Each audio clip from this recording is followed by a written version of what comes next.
Hello, everyone. I'm here today with Tulsi Gabbard, an American politician, commentator, and a lieutenant colonel in the U.S. Army Reserves.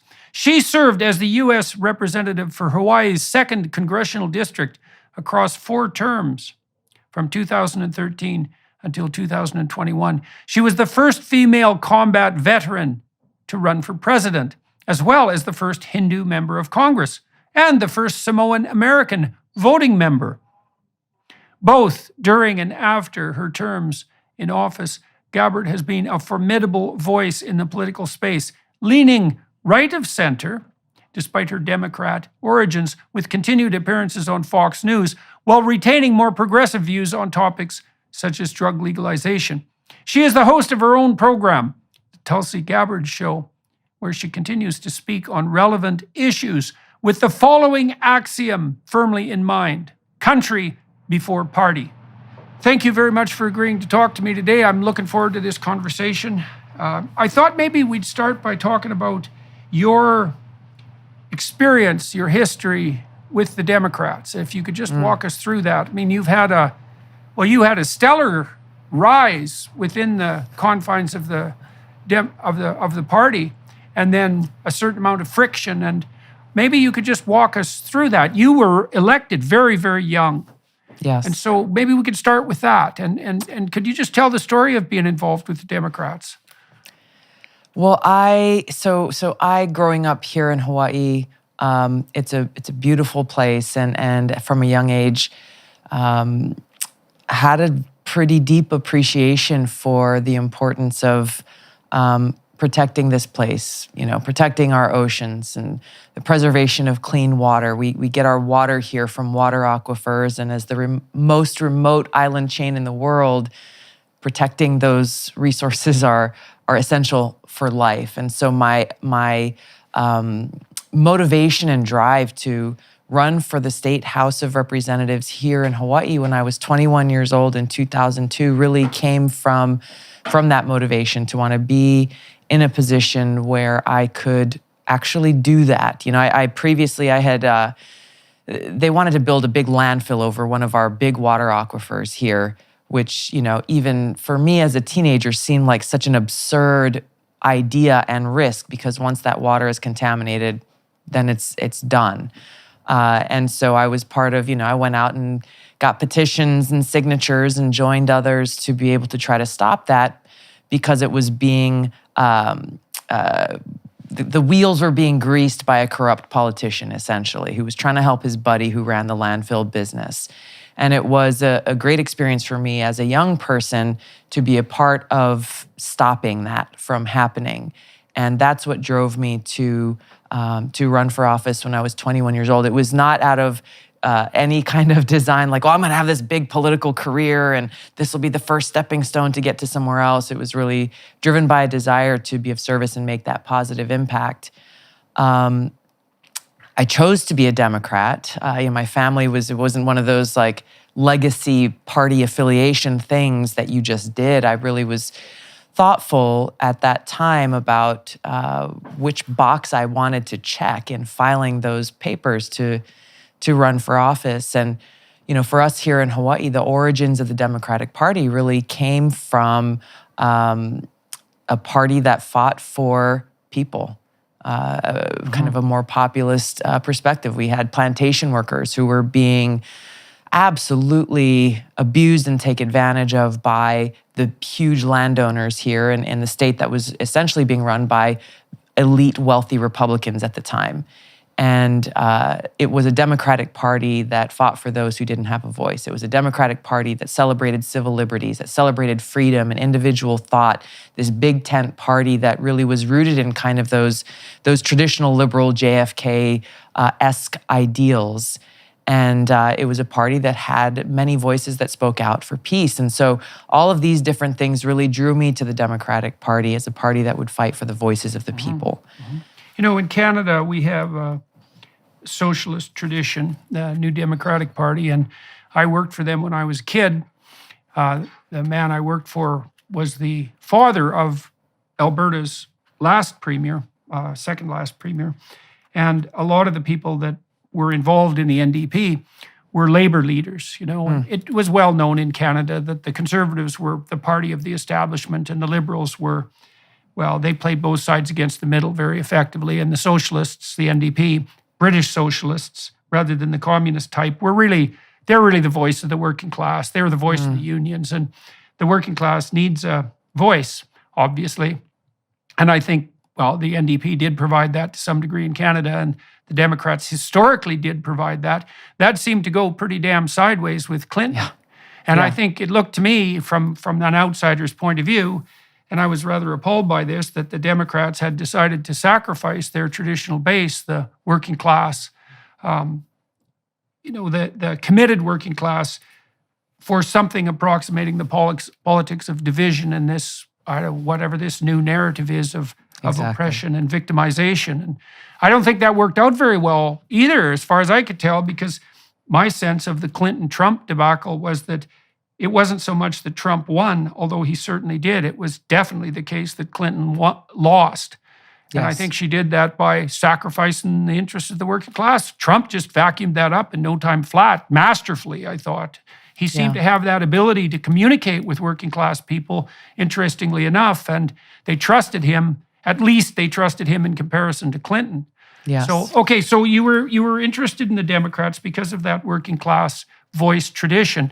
And you worked with the Democrats for a long time. How long you ran when you were 21? That was in when, 2000? That was in 2002. 2002, right. So, and when did you formally sever ties with the Democrats? In October of last year, 2022. Right, so it was basically 20 years. Yeah.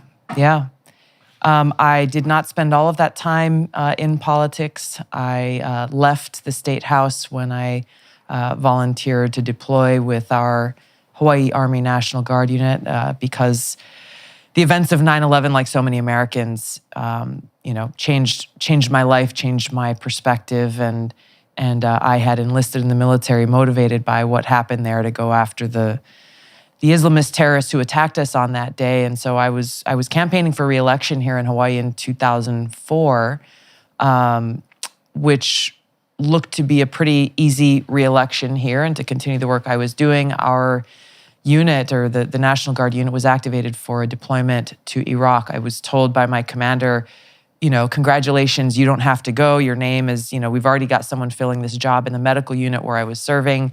So you can stay home and you can continue doing what you're doing. But I knew that there was no way, just no way that I could stay back and work in some plush office in the state capitol and watch my brothers and sisters in uniform go and deploy to war on the other side of the world. And so I left my re-election campaign and volunteered to deploy, got trained in a different job that they needed filling in that medical unit, and went off on an 18-month-long deployment. So what do you learn? What do you learn from that? So Exactly. You got hauled out of your life. What do you learn? So much about the cost of war, both in the loss of people who I was close to, people who I served with, as well as people who I had never met. The very first thing that I did in my job while I served in Iraq, we were in a camp about 40 miles north of Baghdad, and the very first thing that I did every single day that I was there was to go through a list of names of American service soldiers who were serving all across that country, who had been injured or hurt in combat the day before, in the previous 24 hours. And I had to go through that list name by name to look to see if there were any of the soldiers from our brigade, which was about close to 3,000 people who were serving in 4 different parts of Iraq at the time, to make sure that, okay, well, this person has been injured, or they've been hurt. Where are they? Are they getting the care that they need? Are they able to get what they need in country and return to duty? Do they need to be evacuated quickly? And basically make sure that they had what they need, whether they were staying in country. We eventually got them back home to their families if they had to leave. But every single day being confronted with the high human cost of war that is just so often not discussed or talked about in the headlines, or even thought about by politicians, even if they might give lip service to it. and also therefore coming from, serving in the state house. And even some of our local politicians in Hawaii, they would come out and visit the troops, get the photo op, be on the ground for maybe 24, 48 hours, and then go back and say all of these things as though they knew it was happening. And just the hypocrisy of the politicians in Washington that voted for that war in Iraq, but really without any care for the consequences of that decision, or even thinking through, what are we actually doing here? Is it serving the interests of the American people? Is it? Yeah, well, what were you doing there as far as you're concerned? You've had lots of time to think about it now, and you were actually there. And so... Well, for our unit, so our specific unit there was there to go after different terrorist elements. This was kind of where Al-Qaeda was growing stronger, and obviously the rise of ISIS would occur a little later after we left. But we had a number of different infantry units that were going around in different areas and trying to seek out those insurgents that were attacking Americans. And that was the specific mission that we had. I was served in a medical unit, and so we were providing care primarily for our American troops, but also going out and trying to help provide care for local Iraqis in the area where we were. I visited Abu Ghraib prison. This was after the scandal occurred, but I visited the hospital at Abu Ghraib prison and was struck there about the medical care that was being provided there to the prisoners, which was exactly the same kind of care that we were providing to injured service members who are also in the country. But it was seeing past kind of the day-to-day tasks there in the being exposed literally on the front lines to the war profiteering and the military-industrial complex, the monopoly of KBR Halliburton making an immeasurable amount of money off of this war. Again, I was there for all of 2005 in Iraq, and that was in the early days. And you look at what has happened since over the ensuing decades in Iraq and Afghanistan. And again, my exposure in Hawaii as a state legislator was very limited when it comes to foreign policy. There wasn't, a lot that I knew, but being there, experiencing it, and at a basic level, understanding government spending and taxpayer dollars and how are we using it, the accountability, and going and talking to these, they labeled them third country nationals. They would import in from places like Nepal and the Philippines and Sri Lanka, pay them pennies, essentially, compared to how much they were charging the federal government to do things like, okay, well, we're going to cook food for the troops every day. And, I started asking, well, how if I walk into the chow hall tent or building or whatever and get a bowl of cereal and a banana for breakfast, how much is KBR Halliburton charging the U.S. federal government for that? And it was some outrageous price. In 2005, it was like $40 per service member, per meal. They served 4 meals a day. And then we made friends with these people from the Philippines and Nepal and Sri Lanka who were working there. After I was like, how much are you getting paid? Oh, $500 a month. Right. $500 So a that month. actually answers one of the questions I wanted to bring up later. I guess you've answered it in 2 ways, is that one of the reasons I have a certain sympathy for people like Bernie Sanders, and more recently for people like both Russell Brand and Joe Rogan, is because there's a necessary voice on the left that targets something like corporate governance, government, media collusion at the highest levels, Yes. right? The construction of these gigantic, tentacled, multilateral organizations that engage in regulatory capture and then turn into, let's say, what Eisenhower warned everybody about in relationship to the military-industrial complex. And there's a necessary voice on the left that I don't think precisely should be striving against capitalism per se. I think that's the big mistake, but should be striving against fascist corporate government collusion. And we should all be striving against that, that's for sure. And it'd be nice to get that straightened out. But you did, I think, answer some of my question about why I was going to ask you later about why you supported Bernie Sanders, but we'll get back to that. So Yeah, I'd like to talk about that later. yeah, okay. So hey, I got a question for you also. Now, I'm curious about how your views developed and what they are now about the issue of women in combat. Yeah. We've opened up the military to female participation, and generally speaking, it appears that opening up avenues of participation to women has immense benefits for women if handled correctly, for children. Certainly on the economic front, it doubles the pool of available talent for everyone. I know the best predictor of development in the third world is rights accorded to women, especially on the economic front. So that all looks like a good thing. But then, I have my skepticism about the practical and ethical utility of placing women on the front lines, for example, in battle positions. And there's obviously a huge disparity in physical strength. And probably an innate aggression, and that could go one way or another, because it isn't completely obvious that the most aggressive soldiers are the best, even though that might seem self-evident. Now you've been there. So what did you conclude about the integration of women into the armed forces? What's good about that, and what's not good about it, assuming there is anything not good about it? My position on this, and this is based on my experience, is that we should have the best people for the job, whatever that job may be, the people who are best equipped, who are best trained, who have the capabilities, both, mental, emotional, and physical. And that women on their face, simply for their gender, should not be disqualified from various jobs simply because of that. I have served alongside, obviously, many men and women, people who have been very good at their jobs because of their skills and their capabilities, and others who don't have those skills and capabilities.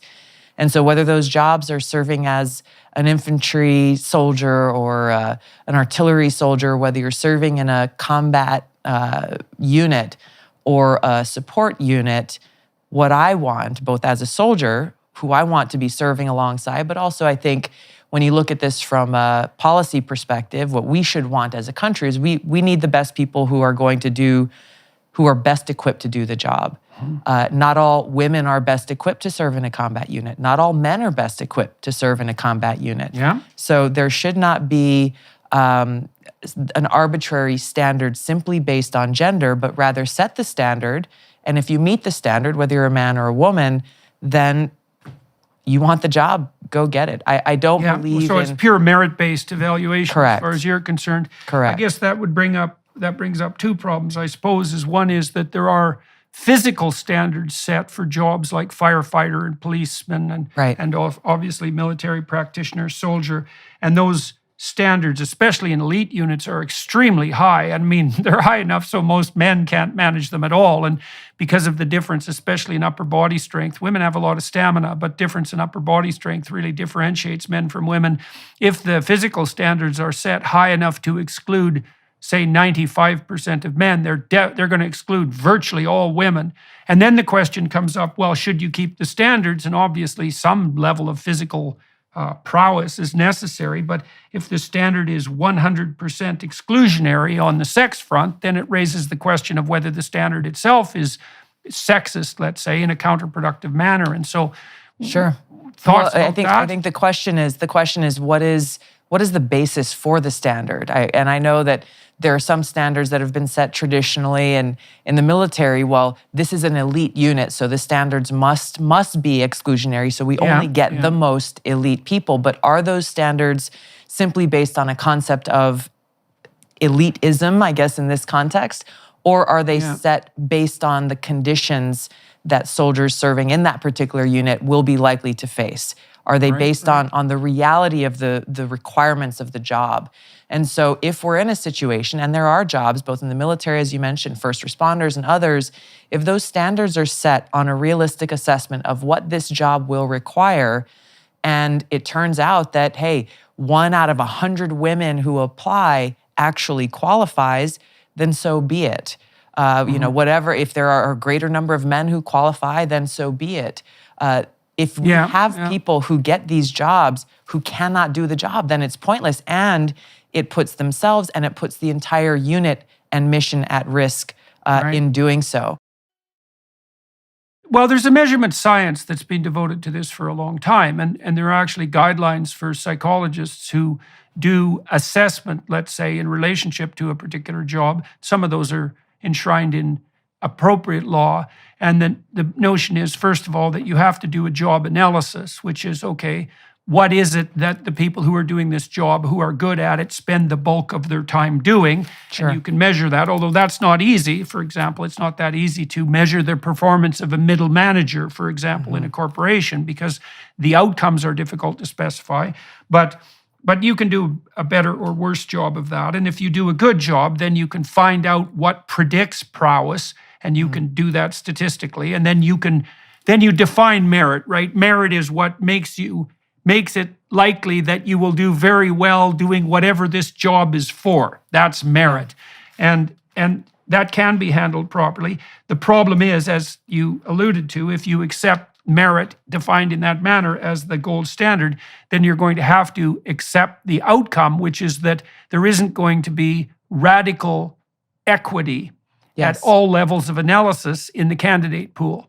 And so you have to forego that. And it certainly seems, I would say, that on the left side of things now, people are almost entirely unwilling to forego that equity outcome. I mean, even Kamala Harris, who should have known better, tweeted out a few weeks ago her support for this concept of equity. And people who aren't paying attention think that means equality of opportunity, which is not what it means at all, which is why it's a different word. It means that if the outcomes of the selection process aren't equal across all conceivable combinations of ethnicity and gender, sex, etc., that intersectional morass, then the system is by definition exclusionary and prejudiced. And that just kills merit, assuming that merit is not completely equally distributed.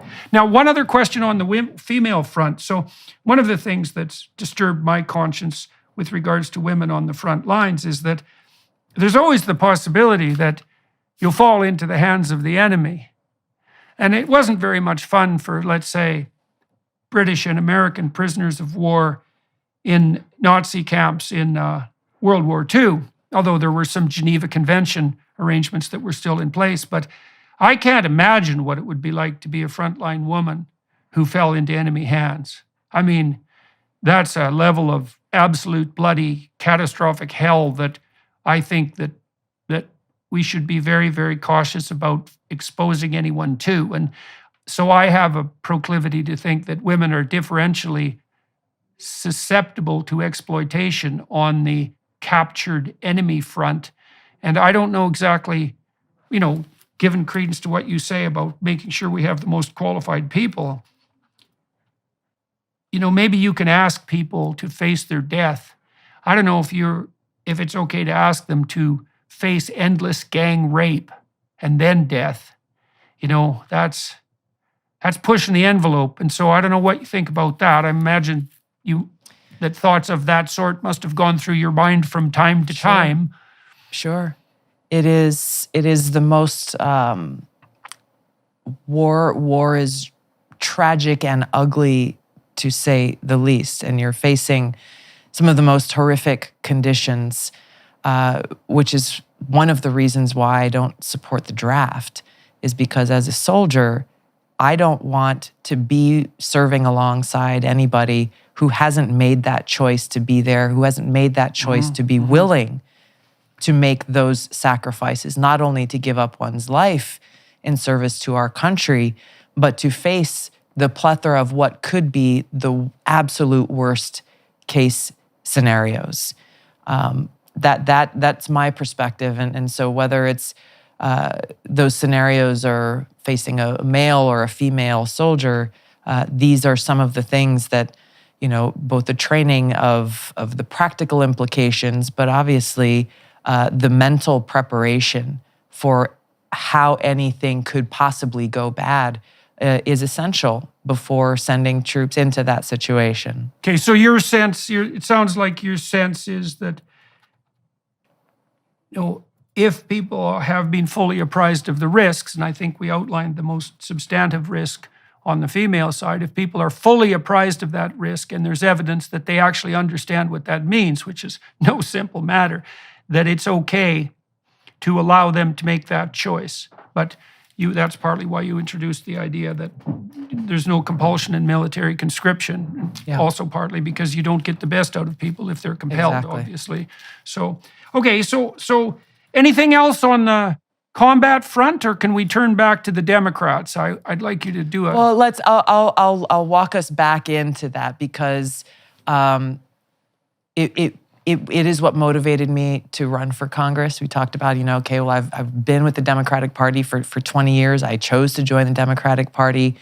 My experience on 2 Middle East deployments is what really drove me to run for Congress. It wasn't something I had any ambition for, frankly, when I ran for the State House in 2002. But being exposed to the cost of war, being exposed to both the military-industrial complex, but what you described very well earlier is this collusion in the narrative and the push coming from elected officials in Washington, the establishment of people in both political parties who are part of this warmongering uniparty, so much of I guess the mainstream media or legacy media that we have seen amp up and beat the drums for war over and over, not interested in actually exposing the truth or asking any tough questions as it comes to foreign policy and the decisions to go to war. And of course, now even more so, we're seeing big tech being a major contributor in this establishment narrative. It's what drove me to run for Congress, to be able to be in a position where I could actually serve in a place to help make decisions that would prevent us from continuing to go and wage these costly counterproductive wars that actually end up undermining our own country's national security. One of the main reasons why I chose to leave the Democratic Party is because the Democratic Party has become the war party. Those voices that we talked about a little bit on the left who challenged the military-industrial complex, challenged this pro-war narrative that we're seeing across the board, I don't see them anymore. And worse yet, we have leaders in the Democratic Party who are the ones who are actually amping up these counterproductive wars, who are amping up these new Cold Wars against Russia and China, who are amping up and escalating and pushing us to the brink of nuclear war, which is where we sit right now as a nation, which threatens us and threatens the world, frankly, and doing so without any thought or consideration for the reality of something that was very eye-opening for us here in Hawaii back in January of 2018 when we had a missile alert where we thought that North Korea was sending a nuclear missile to us and that we had 15 minutes to live. The government telling us, oh, seek shelter immediately. This is not a drill, missile inbound to Hawaii. But we were confronted with the reality that there is no shelter. There is literally no place to go. And so not only have our leaders failed us in the sense of getting us to this point where that is now a reality that every single one of us lives with right now, but also they tell us, oh, seek shelter, get inside, stay inside. There is no shelter. They may have some fancy shelters where they may be able to survive and continue to wage war in the event that we get there. But the vast majority of people in this country and people around the world will be the ones that suffer the catastrophic consequences of a nuclear holocaust. There is no shelter. They have not provided that shelter. And so this question of how my experiences there on these deployments, the experiences that I've had throughout this time, was one of the main reasons why I left the Democratic Party, and frankly was one of the main reasons that back in 2016 that I saw the necessity to leave as vice chair of the DNC to go and speak out against Hillary Clinton's warmongering record as she was trying to become our country's commander-in-chief and the dangers of what would happen if that became a reality. Okay, so it was primarily a consequence of concerns about the military-industrial complex. Okay, let's segue for a minute then. I made a couple of videos about the Russia-Ukraine war, making a foray into a domain that's obviously contentious enough to produce a war, let's say. And here's my problem. I don't understand. Now, I've listened to a lot of hawks on the American side talk about, well, two things, about the fact that it appears likely, and this is independent of the merits of this claim, it appears likely that the Ukraine, supported by the West in the manner it has been supported, can do serious damage to Russia's conventional arms force. And I think there is evidence that the Ukrainians and the West are pushing the Russians back, and God only knows how far that will go. And the hawks that I've talked to said that's a good thing. It's in our interest to ensure that Russia is no longer a conventional military threat. And I have a certain degree of sympathy for that viewpoint. But then here's the counter problem as I see it. So I try to look forward into the future, and I think, okay, what is a victory for the West look like? Forget about Ukraine. Ukraine victory is they get their territory back, and there's a wall between them and the Russians, and the pesky Russians leave them alone, and they go back to whatever level of appalling corruption they had managed before the war. Right. And so that's the Ukraine victory. The West, well, let's say we could do this two ways. Okay, so Putin is deposed, however that happens, and then what? And then we have a better leader in Russia? We have a more trustworthy leader? Yeah, I don't think so. The Russians haven't got a great history of that, and no matter what you think of Putin, it's definitely the case that he isn't the worst leader that emerged in Russia in the last 100 years by any measure. True. So that's a big problem. And then I think, well, instead of Putin being replaced by someone who could be better, but probably won't be, we'll have a Russia that's really fragmented, and that, the country in some ways collapses. And that's a really bad idea because there's a lot of nuclear bombs there. And if you get the fragmentation of that power structure into multiple chieftains, let's say, and a few of them emerge armed with nuclear bombs, then we have a major problem on our hands. And that seems to me to be a highly likely outcome.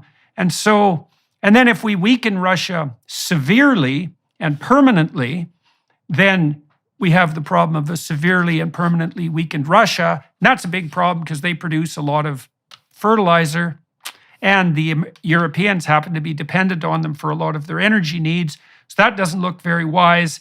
And then we have the absolute bloody catastrophic probability that if Putin starts to lose in any serious way, and so starts to believe that Russian territorial integrity is threatened, however he defines that he has an immense array of unbelievably powerful next generation weapons at his disposal. And why the hell wouldn't he use them? And yes. So let's walk through that. I mean, imagine the West wins. Okay, what does that mean? I don't see what that means. I haven't heard anyone describe to me what the goal of this war is. We're supporting the heroic Ukrainians. It's like, yeah, you're a moralizing scoundrel. That's not a plan. That's idiot hand-waving, as bad as the environmental, doomsayers. It's the same thing. Cheap moral victory. Can you make a pro and then a cautionary war case in relationship to the Russia and Ukraine? What's in America's true interests as far as you're concerned? Well, this is exactly, you have very clearly laid out not only the problem with how this President Biden and frankly, Democrat and Republican leaders in Congress who are applauding and pushing for and escalating this war is how short-sighted they are. But also, this has been the problem in U.S. foreign policy from our leaders for so long is they are not actually thinking clearly, if they're thinking at all, about what is our goal? What is our objective? Yeah. What you said, what does a win look like? How is it defined? Even theoretically. even theoretically, Yeah. whether it's realistic or not, just saying, well, we're fighting for democracy. That's not right. not a goal. Also, it's in direct conflict with the reality of their actions, even here in the United States, about how many undemocratic decisions and increasingly authoritarian decisions they are making. But on this question of the war in what is essentially a proxy war against Russia, the United States is waging a proxy war against Russia. The Ukrainian people are paying the price. They have not outlined what a win looks like. Anytime anyone asks President Biden or anyone in the Biden administration is, when does this end? How does this end? They throw out this cheap one-liner of saying, well, that's up to Putin. Whenever Putin stops. Oh, good. That's good. That's up to the guy with the hydrogen bombs. Exactly. That's bloody brilliant. Look, I know what I would do if I was Putin. I know it. As soon as I felt that I was in danger of a true loss. See, I think Putin will settle for the devastation of Ukraine. I think he could claim that as a victory. The utter devastation of the Ukraine, because it stays out of Western hands. But if Putin ever believed that his people even believed that they were now under attack, let's say by German tanks, let's say, the probability that he's used a tactical battlefield nuclear weapon seems to me to be extraordinarily high. It's like, well... It is. For me, it's like, well, why wouldn't he? And the issue is, well, you don't want to escalate. It's like, yeah, that's already factored into the decision. So there is this theory, I don't know if you've heard it before, of escalate to de-escalate. And so the response from the U.S. government is always, well, we don't think he'll resort to that, or we don't think that we're not sure. I even hear people say, well, we're not even sure that his nuclear weapons are that great, or will really work in the way that we think could cause major damage. But the fact that they're even theorizing about any of this without recognizing the very direct and real cost to human civilization on this planet is exactly the problem. They're living in some fantasy land that it's hard to connect. It's hard to connect with because it's not based in the reality of the situation you're facing. And you have laid it out very clearly of the different possible outcomes. We've heard President Biden say, and others in the Department of Defense, well, we got to get rid of that guy, Putin, but not actually. For what? For who? For who? For who? And to what end? To what is the alternative? They have no idea who will step up or what kind of Russia will exist in the aftermath of that. We can look throughout history to see how U.S. foreign policy, especially in regime change wars, have failed so spectacularly in different regions around the world because they go and pick which dictator they like or don't like. Well, we'll take this guy out, replace him with this guy, and then all of these disastrous unintended negative consequences come both for the United States and the people in these countries. And yet here we are now where we are facing that exact same prospect with the country that has the most nuclear weapons in the entire world. Right, so look at what happened when after the Germans went into France in World War I and wreaked havoc in that idiot war, World War I. Their entire industrial machine was devastated. They had a period of hyperinflation. They were subject to that extraordinarily punitive Versailles Treaty. And that could be imposed upon them because they were devastated. And hypothetically, we could do the same thing with Russians if they're beat very badly on the conventional front and they emerge weak. And we put punitive measures in place to keep them weak. And then we might remember just exactly what happened to Germany as a consequence of the Versailles Treaty, because they didn't stay weak for long. And, maybe the Russian nuclear weapons are no better than anything else the Soviets built, but that doesn't mean a few of them won't go off. And it's really not going to take that many, because after all, they are nuclear weapons. And so even one that doesn't work that well is going to be a lot more spectacular than anything that happened in 1945 in Hiroshima. We can be absolutely certain of that. So again, the mystery is, fair enough, man, we want victory.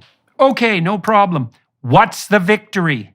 One of the common responses that you hear from both people in the White House, from politicians in Washington, both when talking specifically about Russia, but you hear this very often whenever they see there's a bad actor on the world stage. Well, the United States needs to take action to punish them, to send them a message, and whether this is through economic warfare or kinetic or tactical, warfare, direct, whether indirect or direct, this is a line that they have. Well, we have to punish them. We have to punish them. And so they're making decisions about, well, we got to make life hard for them, punish them in whatever means that we can, but not actually thinking about within the context that they should be, which is for us in this country, what action should we take that is in the best interest for the well-being of the American people and our country and our national security and our freedom?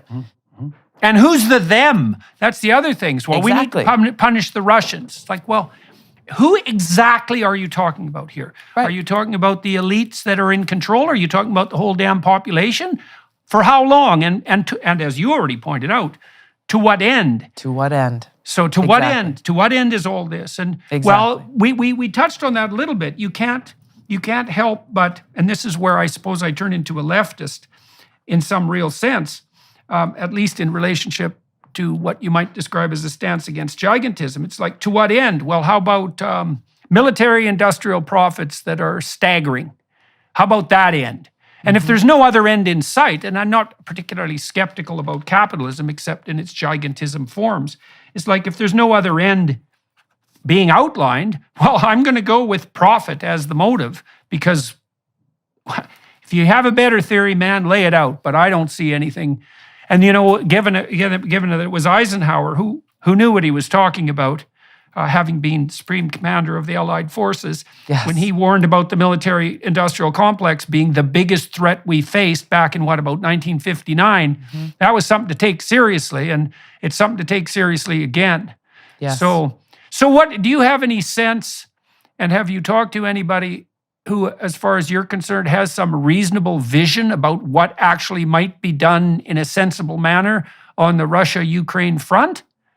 Well, the reasonable people who are rooted in reality and not fantasy understand that the only way to bring about an end to this war is through diplomatic means of bringing together the different stakeholders and actually coming to an understanding, whether it's through the form of a treaty or whatever that agreement may look like, where no one is going to walk away happy, but there is a reasonable approach to being able to find that agreement. You'll hear from the Biden administration anytime this is brought up, well, Zelensky and Ukraine have to be the ones to drive this. They're the ones who have to set the terms and everything else. The only way that they're able to continue doing what they're doing is through the means that the United States, largely the United States, but also some other countries in Europe, are providing them with the weapons and the money and the ability to do so. So the United States has, President Biden. We could definitely stop lying about. We could definitely stop lying about the fact that this is Ukraine. Yeah, exactly. Like nobody with any sense at all believes that. I mean, we're in a proxy war for sure, and we have been from the beginning, and so we might as well be crystal clear about that. Exactly. So Trump popped up the other day, as he has a proclivity to do, and he said, "If I was president, I'd stop this war in 24 hours." And that's typical Trump overstatement, I would say, but it is the case that the war emerged on Biden's watch and not Trump's watch, and that's not nothing. And so, what do you make of that? And what do you make of Trump? We diagnosed the Democrats a bit. Let's turn to the Republicans. Only Trump knows what Trump would be doing in this situation. But as we're talking about a diplomatic end to this war, something that should have happened a very long time ago, something the Biden administration has been blocking, categorically blocking even efforts between Russian and Ukrainian officials on their own who are trying to come together. It's been the United States that has been blocking them, telling Ukraine, no, leave the table, don't negotiate. How have they been blocking? What are the details? There are multiple reports publicly of Biden administration officials telling Ukraine not to negotiate, as well as other countries who have been also sharing that they've been getting that same message, going all the way back to, I think, March, shortly after this war kicked off, when there were... I heard the same thing. I heard that from people I was talking to who knew what they were talking about in Israel, too, that the Russians, there were avenues open quite early in the conflict where diplomatic maneuvering could have hypothetically proved proved useful and that was Yes. blocked. Now, I'm not saying it would have been useful, but I couldn't understand when this all broke out why the number one priority of Western leaders who instead gathered to, make fun of Putin's hypermasculinity, and it was a pretty sad bunch of wimps gathered around the G7 table who were managing that, I might say, Right. instead of noting that if they had any sense at all, they'd be trying to broker something like an intelligent arrangement so that we didn't face the likely possibility of being dragged by our shirt sleeve into the maw of the military-industrial complex and end up all torn to shreds as a consequence, which I think is the most likely outcome of what's happening now. Because what I know something about World War I and World War II, and the other wars we've been in since, is that what tends to happen is you get pulled in one stupid step at a time, especially if you're also turning a blind eye to the chicanery of your wealthy friends who are profiting like mad on the war front. And so people always, I think they said, when World War I started, it was like, the troops will be home for Christmas. It's like, yeah, guess that didn't happen. And then it's many, many years later, and it's not like that didn't happen in Vietnam or Iraq or Afghanistan. Exactly. This will be over soon. It's like, Yes. yeah, I don't think so. That isn't how these things work. No. And who walked away? Who walked away with the most profits in the war in Afghanistan alone? Major defense contractors. What does the Department of Defense have to say about the money that was spent there? They can't even account for the vast majority of money that was spent there. What can we say? Yeah, we're as a talking country? billions of dollars, billions or hundreds of billions of dollars. Yes, right? It's hundreds of staggering. billions of It's dollars. trillions, if I remember correctly. Overall, what was spent? Yes, trillions of dollars were spent on that war. Spent trillions and of dollars were unaccounted made. for. Exactly. Spent and unaccounted for. Right. So Yep. that's pretty damn convenient for whoever And trillions those of trillions of profits dollars went to. for the military-industrial complex. And then you have these defense contractors again saying publicly, war is good for business. Period. Yeah. Full Well, there's stop. no doubt about that. Exactly. If you're not on the front line, because your bank account isn't that useful to you when you're dead. But if someone else is dead, and the consequence of that is that your bank account is accruing profits quite nicely, well, that's all well and good, especially if you're a psychopathic narcissist and it's all about you. And That's right. And there's no shortage of that going around at the highest echelons of what would you call it, fascist collusion. And we're seeing that pretty much everywhere. Yeah. So, okay, so let's turn to the Republicans. We've had our shot at the warmongering Democrats, let's say. Although I think we'll return to their problems, but let's look at the Republican side. Now, you're sitting as an independent at the moment. That's correct. Yes. I've got that right. Yes, good. And so you're not aligned with the Republicans or the Democrats, which either makes you extremely hard to get along with and someone no one likes, or right, because that's a possibility. Yeah. Or you're in a neutral position in some sense at the moment with a lot of experience on the Democrat front, right? A lot of detailed experience. And so what do you think's good about the Republicans, and what do you think they're lacking? Well, I think there are a number of Republicans who are a part of this permanent Washington establishment, that whether we're talking about the issue of war and peace, or we're talking about the crony capitalism. I'm not against capitalism either, but you look at the crony capitalism of industries like big pharma, or the so-called healthcare industry that really doesn't care about people's actual health and well-being. You could go kind of across the board of what is wrong with the corruption in permanent Washington, where politicians are essentially paid off and therefore working for the interests of these industries rather than the interests of the people that they've been elected to serve. And there are both Republicans and Democrats who are not only entrenched in this, but who are in those positions because of this system. And it is what is that's broken. outright fascism by definition, right? Yeah. Because the definition of fascism is essentially corporate government collusion at the highest levels. Right. And so, the deep state that everyone is paranoid about, and for good reason, is essentially a collusionist fascist regime. And increasingly an international collusionist fascist regime. And when people say crony capitalism, it's a weak phrase for what's essentially a fascist enterprise. Right. So, and as you said, there are people in the Democrat Party and in the Republicans who are pulled into that web of collusion. And it's easy for that to happen too, because It is. yeah. You Well, get sucked into the system quickly and you think, well, this is just the way it works. And so if I want to do anything in Washington, if I want to get anywhere, even people who I know who came in, I got elected with, best of intentions. Yeah. It is very quickly inculcated, like within the first few days of being there, that this is the way the world works, buddy. And if you want to get anywhere, to be able to do what you came here to do, well, this is the game and the rules you've got to play by. And then very quickly, before you know it, those good intentions that you came up with are lost.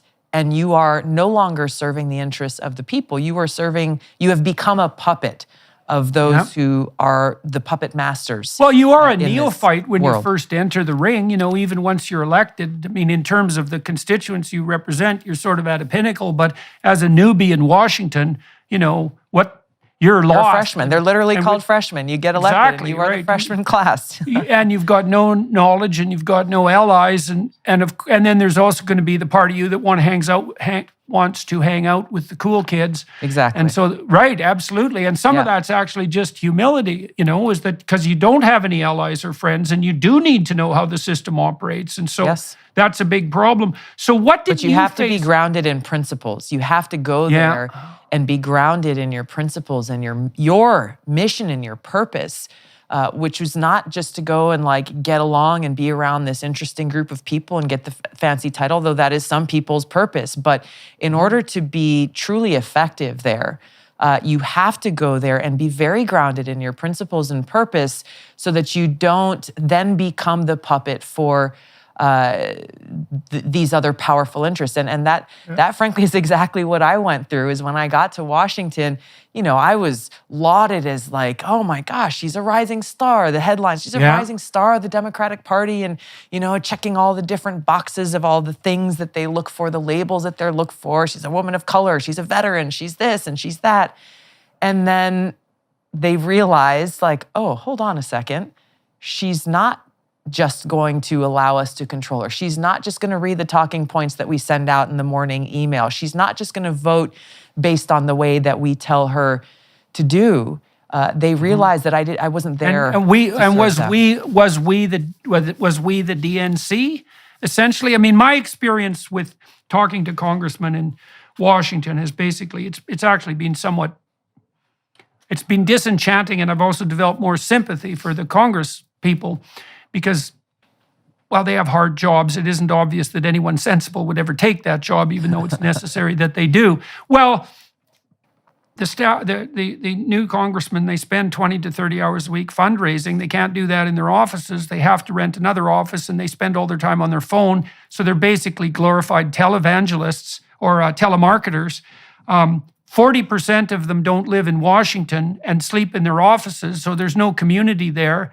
They have to run for re-election every 2 years, which means that not only are they, in a job that's very difficult as newbies, but it's a very unstable job. They've destabilized their families by doing so. It's hard for them to move their spouse to Washington. And then, and this I think is especially true on the Democrat side, but it's also true on the Republican side, they're facing constant pressure from the powers that be, who are very entrenched, to do nothing but raise money for the damn party, even though they waste almost all of that, and to toe the bloody party line. And of course, you have to have a certain amount of party discipline or you don't have a party. So anyways, so what real temptations did you face? And, how did that warp you? Because there's no way you get through this without a certain degree of warping. And how did you, and to what degree were you successful in resisting that, and why did you manage it? So let's start with that. What were the major temptations facing you when you first went to Washington? Well, like I said, within the first few days of arriving there, before even being sworn in as a member of Congress, there was a bifurcation. We had 84 people who were elected to Congress in 2012, new members of Congress. I believe 50, if the numbers are right, I think there were 50 Democrats and 34 Republicans. And so for the first week that we were there in what they call freshman orientation, we were going through different policy briefings with people presenting on, a whole host of the issues that we face, and people presenting from different sides, different perspectives. And we all went through that together. And then after that, it was, okay, Democrats, you're going to go here. Republicans, you're going to go there.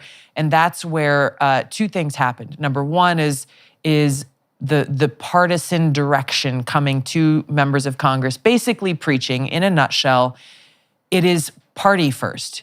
You will do what is best for the party first, rather than thinking about, well, what's in the best interest of my constituents, or what about if I disagree with the party and this is a decision that I want to make. You will make your decisions based on what's best for the party.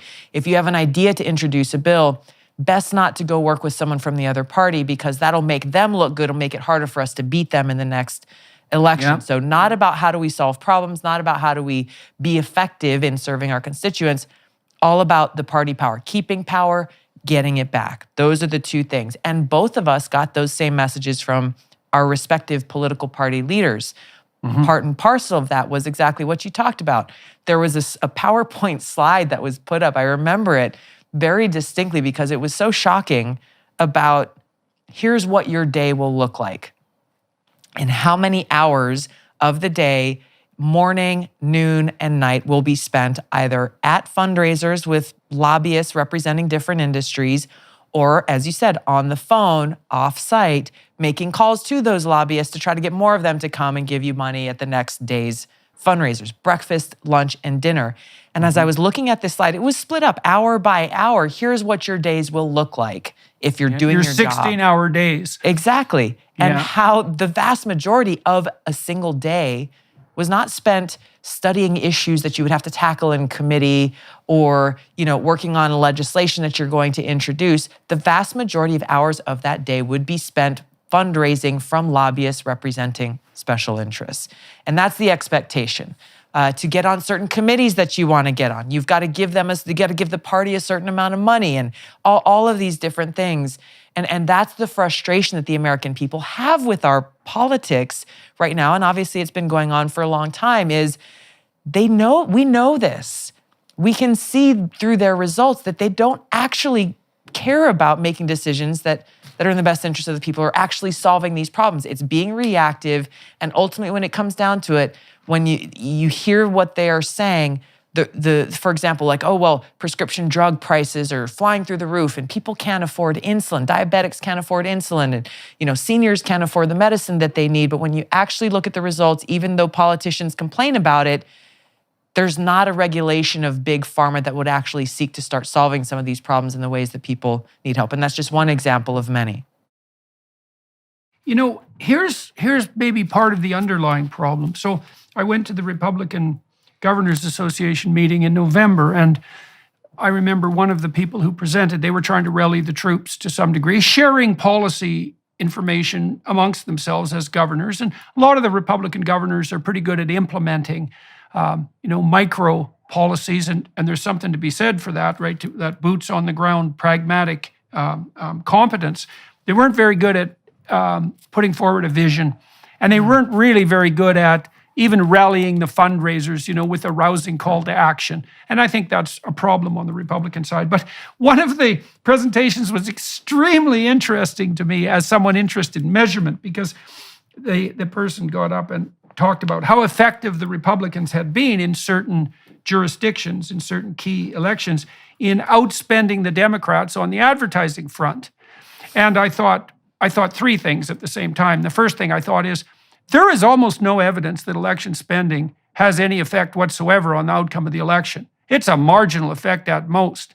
And it's so marginal that political scientists have been debating for 20 years about whether or not election spending helps at all, whether you're an incumbent or a challenger.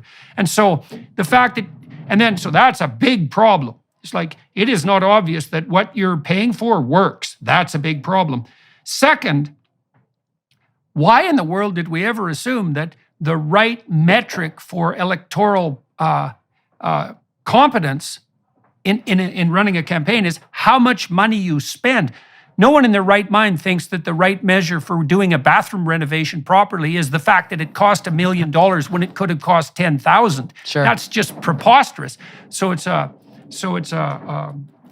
measurement problem in the fundamental analysis. And then even worse on the Republican side, and I think I asked this question, which didn't make me very popular at the meeting itself, which is, I don't know if you noticed, but 95% of the legacy media to whom you're devoting all this money actually really can't stand you or anything you stand for and is completely 100% tilted against you. So on what grounds do you base your claim that spending more money than the Democrats feeding this god-awful legacy media machine is, well, it's not effective and it's counterproductive and they hate you. So what are you doing? And so then what happens in Washington, it's very similar, is the parties devolve to the simplistic notion that those junior congressmen who can beat the drum most effectively to raise money are ipso facto the most loyal and competent. And that's all based on a whole misapprehension of, it's a measurement problem. It's like the money you raise is not an indication of your competence. It's the same problem we were talking about with relationship to women in the military to begin with. What the hell are you measuring? Now, Right. okay, now for whatever reason, you got on a lot of Democrat committees and you ended up as vice chairman. You had a pretty stellar career, very rapidly accelerating. Now, you claim that you weren't one of the junior Congress people that could be, subsumed all that easily into the military-industrial complex, for lack of a better word.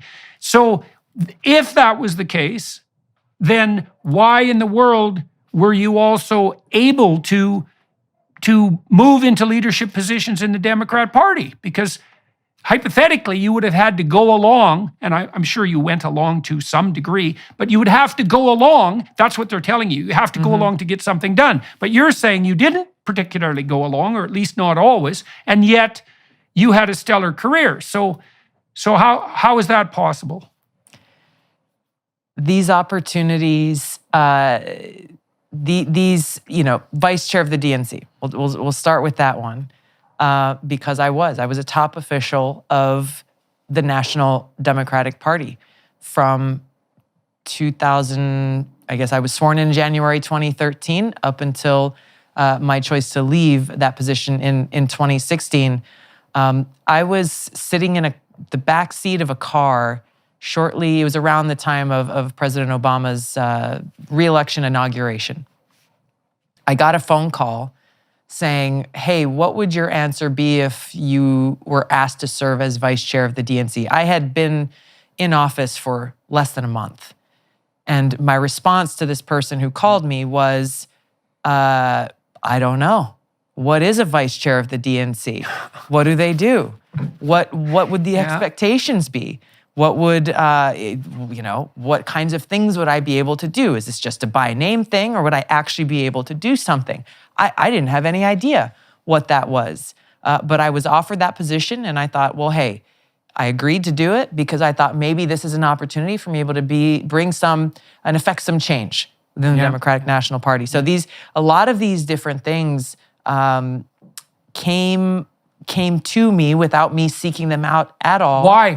Because of what I talked about. They, excuse me, they saw the superficial, and they thought, well, this is somebody who we can, if I did go along, I can imagine, I think it would be a safe assumption to say that they would have continued to push me up to the highest levels if I had been someone that they thought I was, that I would just go along and I could tell the story that they wanted to tell and say the things that they wanted me to say. And so when they asked me to be vice chair of the DNC, I had been in office less than a month. And who's they? Who's the they that are asking? It is, the Democratic leadership in Congress, Democratic leadership within the DNC. And also, I got a lot of media coverage that I didn't have a press secretary, I didn't have a publicist, I didn't seek any of this stuff out, but I kept getting calls. Hey, we want you on our show. We want to feature you in this magazine. We want to do this. We want to do that. Right. And I questioned it a little bit, but ultimately I was like, hey, look, this is an opportunity for me to be able to reach out to people and say what I want to say and get across what I want to get across. So I took advantage of those opportunities. Right. Well, you checked the identity boxes. Exactly. And I presume that they thought that they were hoping that you might be. Well, I want to get back to this issue of they, too. My experience with organizations and activists, for that matter, is that the they turns out to be a very small number of people who are Yes. very well connected, who are continually maneuvering. And Yes. sometimes that's a consequence of their unbelievable competence. And sometimes it's a consequence of their unbelievable capacity to manipulate and capitalize on narcissism. And that's probably a problem in politics and entertainment and media more than anywhere else for obvious reasons. And I don't want to paint everyone with the same brush because that's foolish. But they that are looking at you and thinking, well, we can certainly use someone with an image like hers for us, and that's not all cynical, by the way.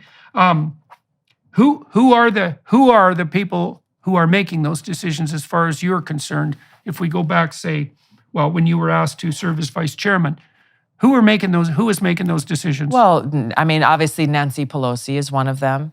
Debbie Wasserman Schultz was the head of the DNC at the time.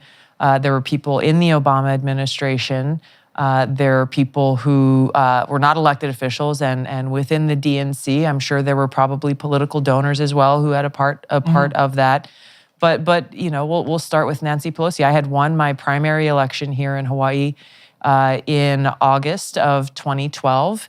And that in Hawaii is a very strong Democratic state. That was essentially the election. I did have a Republican opponent and still had to go and win the general election, but it was a safe assumption that I was going to, I had de facto already won the election. And within a few weeks of winning that election, I had gotten a call from Nancy Pelosi saying, would you like to come and speak during prime time at the Democratic National Convention that was going to happen shortly after that? This was in Charlotte, North Carolina in 2012.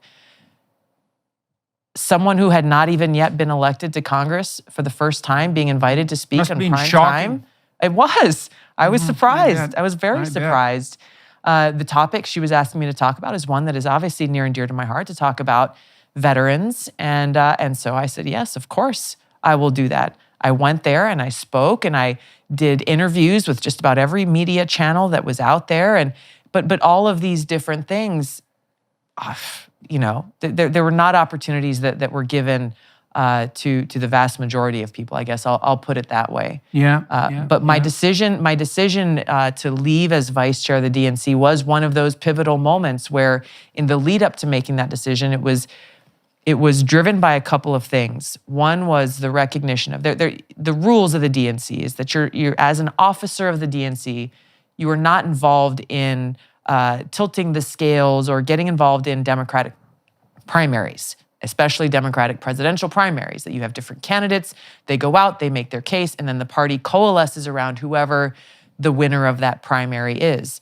Well, in the lead up to that 2016 primary election, I started to see very quickly that the decisions that were being made, not in consultation with us as vice chairs of the DNC, but unilaterally by Debbie Wasserman Schultz, who was the chair, who was very close with Hillary Clinton, were made to give an advantage to Hillary Clinton. For example, limiting the number of debates where she would have to face Bernie Sanders, putting them at times where, I think there was one that was scheduled during like the Super Bowl or something like that, when nobody was going to be watching or paying attention to a presidential debate. There were newly implemented rules that said any Democratic presidential candidate that participates in a debate that is not sanctioned by the DNC will be banned from participating in any future DNC debate.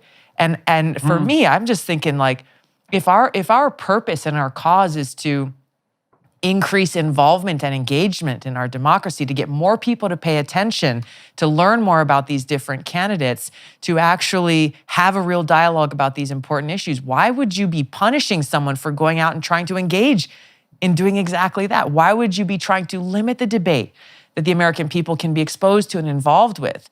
And it was very clear why those decisions were made, to give an advantage to Hillary Clinton, who was designated as the one that the Democratic Party powers that be wanted to win that election. And so their lack of integrity, coupled with the fact that Hillary Clinton wanted to be our commander-in-chief. I still serve in the Army Reserves now for almost 20 years. So for me, as someone serving in the reserves at the time, as well as a member of Congress, as well as an American, to have her in a position where both Democrats and the mainstream media refused to challenge her on her record, both as a senator and in every position she had held, previous Secretary of State and so forth previously, on her, she is the queen of war hawks. She is the queen of warmongers. No one challenged her. They just said, well, she's got all these positions. She's the most qualified. I and so many of my brothers and sisters in uniform were like, hold on a second.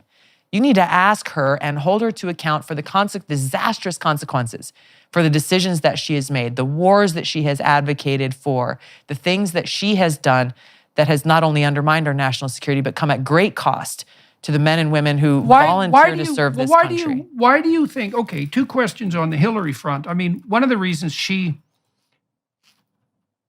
terrified me, I suppose, is that it was pretty damn obvious that she's been aiming at the presidency for 50 years. Sure. And that's a long time, right? And you've got to ask yourself, what is driving someone who's that committed to that goal? And the goal is clearly the presidency. It's not what could be done with the presidency. And it's not like she was dragged in kicking and screaming by people who were overwhelmingly impressed by her prowess and who, enjoined upon her for moral reasons to consider a career in government. It's like, no. She's been laser focused on being the first female president of the United States for God only knows how long. And so that's concerning to me. But then that doesn't answer the next or address the next mystery, which is, well, given that she's a Democrat and given that the Democrats should in principle be somewhat skeptical, let's say, of fascist collusion between corporation and government and a little bit skeptical on the military industrial side, why do you think that her record indicates that she's such a hawk on the military front? Is that a compensation? Is she attempting, this is a cheap, psychological interpretation, could easily be wrong.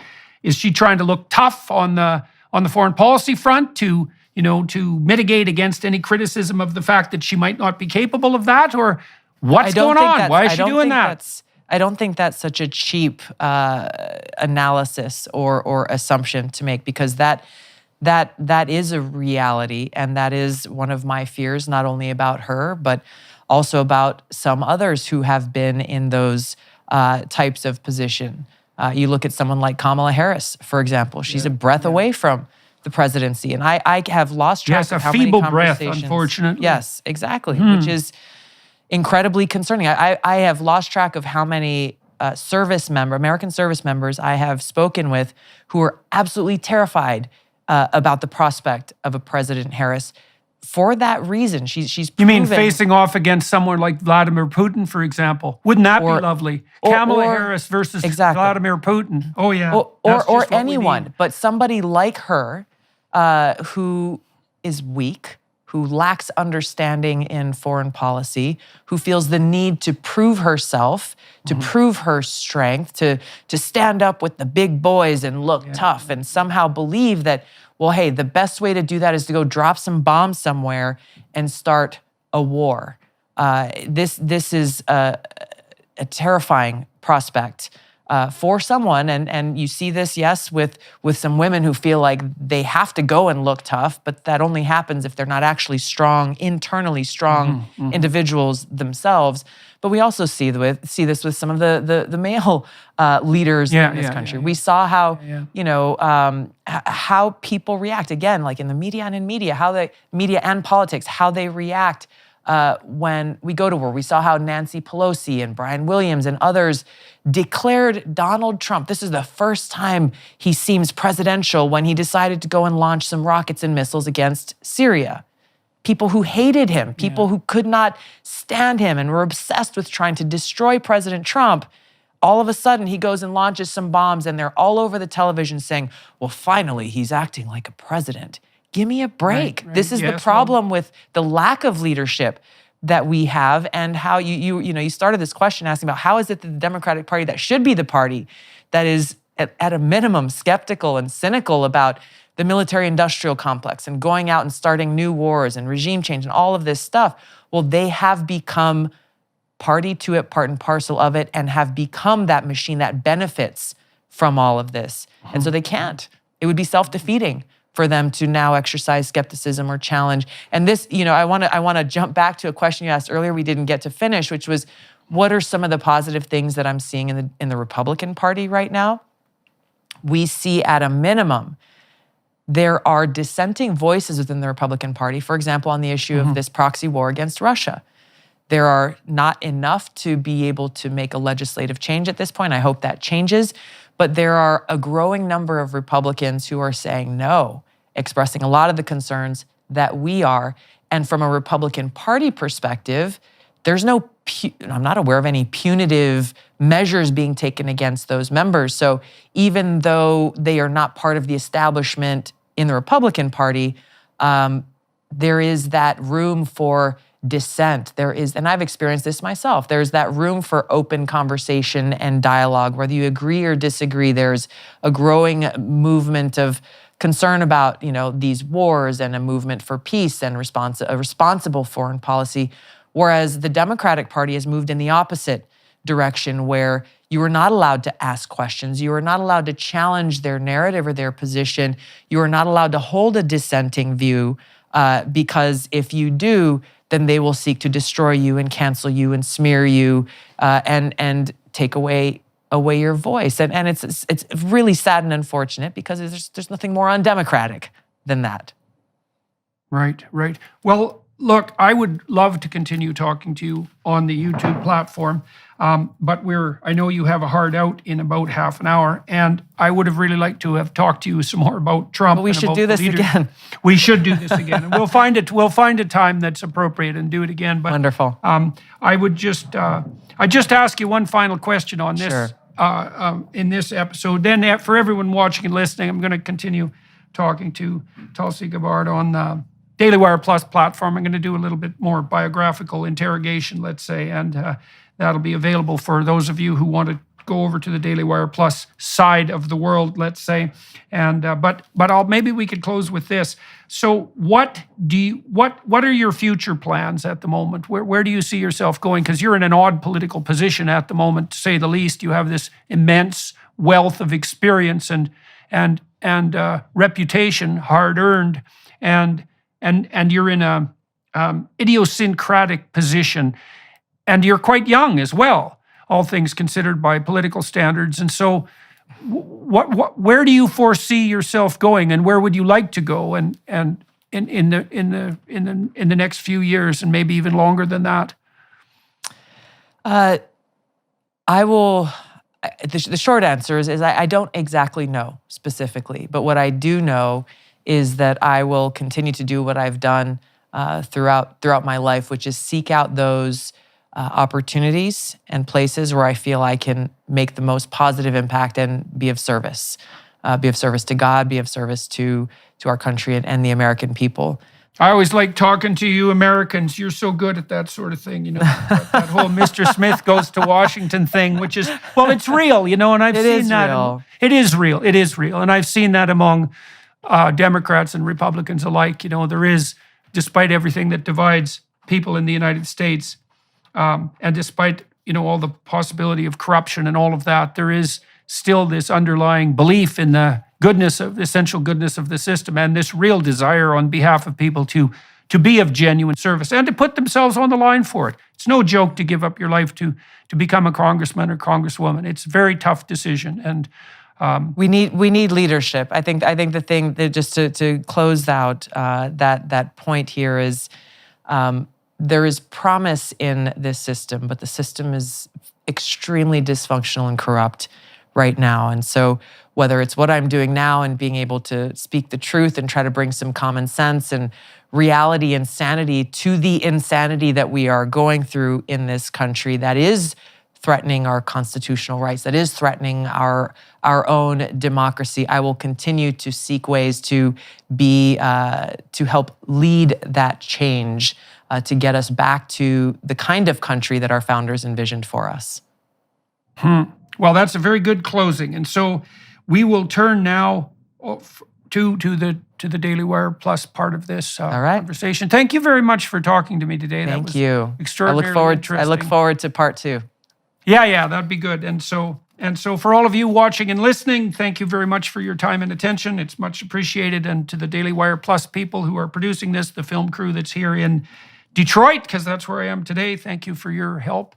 And onward and upward to the next part of the conversation.